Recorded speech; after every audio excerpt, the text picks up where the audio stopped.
Breaking news, Donald Trump and JD Vance have successfully alienated yet another important voting bloc after one of the largest organizations for veterans came out and fired back at JD Vance's disgusting and disingenuous lies about Tim Walz's record. He's been lying and claiming that Tim Walz abandoned his unit, that he never stepped foot in the battlefield, and that he never actually fired his weapon. Of course, we will debunk all of these lies throughout this video, but I wanted to break down some of the reactions of veterans, people who are otherwise Republican or right-leaning, who are just so disillusioned with the way that Donald Trump and JD Vance talk about veterans, talk about women, talk about Jewish people, talk about Kamala Harris's race. I mean, they cannot go one day without offending some voter demographic in America. It's honestly quite impressive. And I just want to point out, don't trust any news source if they're not framing it the same way that Politico is framing it in this article. Vance runs a swift boat attack against Walz's military service. If you trust some media source and they're not framing it as a complete lie,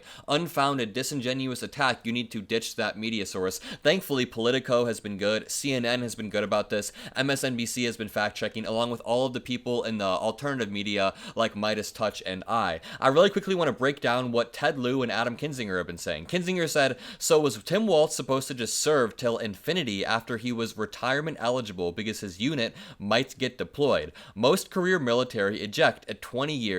Tim did 24. That is a great point. And Ted Lieu responded, a military member cannot retire because he or she simply feels like it. A member can only retire after serving the required years of service. Some veterans, like Governor Tim Walz, served even longer than required. He was allowed to retire because he did more than complete his duty. He did extra, which is an amazing way to frame it. And now, one of the largest veteran organizations, Vote Vets, came out and said, okay folks, we're setting the record straight. Here is Tim Walz's record.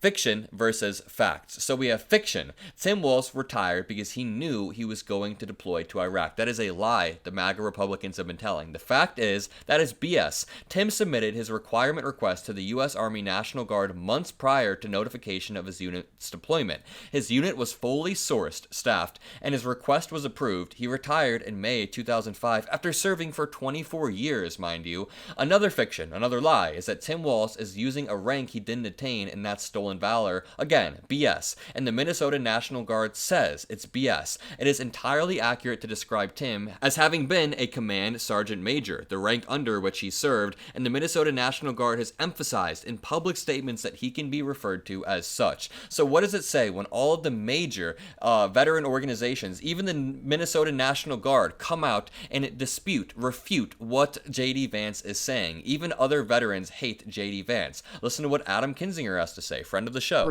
Donald Trump avoided the draft, claiming he had bone spurs. Nobody on his ticket, and especially him, have any right to attack anybody's service to the United States of America. When he was unwilling to even lift a finger when his country needed him, he abandoned his country. Yeah. Incredibly well said. And I also want to break down an important article, but first, here is the clip of JD Vance making the statement, and Vote Vets again said, JD Vance attacking another veteran holds no honor and no semblance of reality. This is a blatant, baseless, and abhorrent attack. Shame on him. Leave a like on the video if you agree with Vote Vets. Well, I wonder, Tim Walz, when were you ever in war?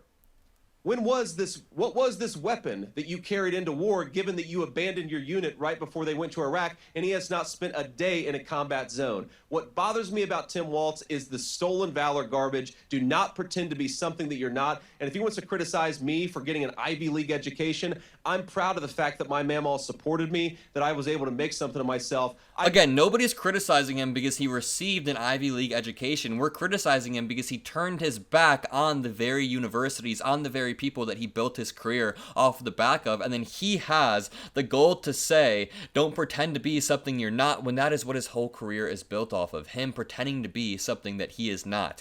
Here is Nancy Pelosi getting asked by Jen Psaki just this morning about Tim Walz's military record, and she does a good job defending him. What do you say to these efforts to attack his military record? Well, first of all, it's a sign of the bankruptcy of their ideas. They don't have anything to say, so they make up things. So first of all, he was in the National Guard 20 years. He thought he'd stay 20 years. But then 9/11 happened. So he signed up for 4 more years.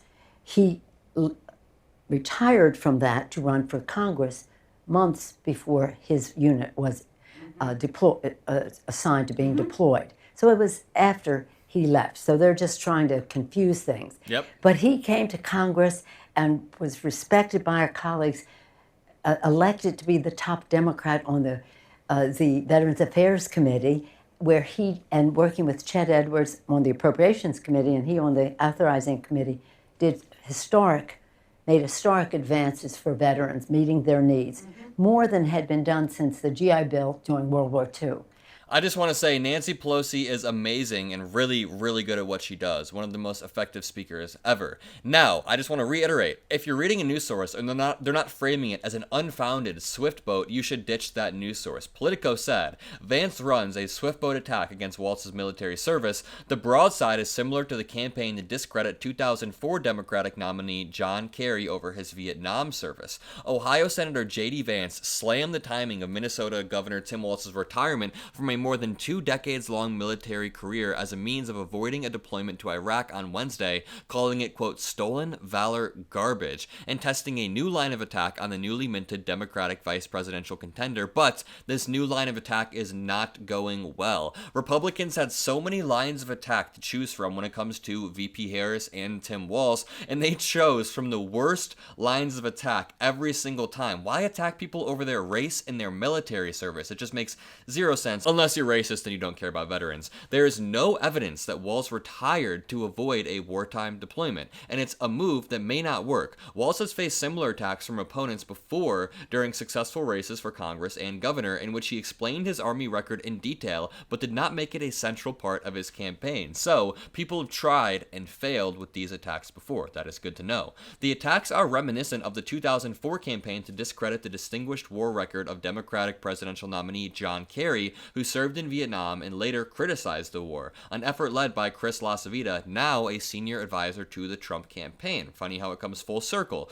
What remains to be seen is if the tactic will be successful 20 years later when the Republican presidential nominee evaded military service, and Vance, despite his deployment to Iraq, has no combat experience either. This is the big highlight. The Republican presidential nominee evaded military service. Meanwhile, Tim Walz actually served 24 years, so as Adam Kinzinger said, Donald Trump has no right to be attacking Tim Walz over anything, and it's honestly disturbing that they think they could get away with this. It is backfiring in their face in a massive way. I hope veterans across the country coalesce behind VP Harris and Tim Walz. That would be an amazing thing to see. If you want to help make that happen, make sure you leave a like on the video, comment a blue heart, hit that subscribe button. We are building a beautiful community heading into this election so we can mobilize together, cheer together, panic together, laugh together, cry together as things happen in this news cycle. Make sure you have a great day, and I'll see you in the next video. Peace out.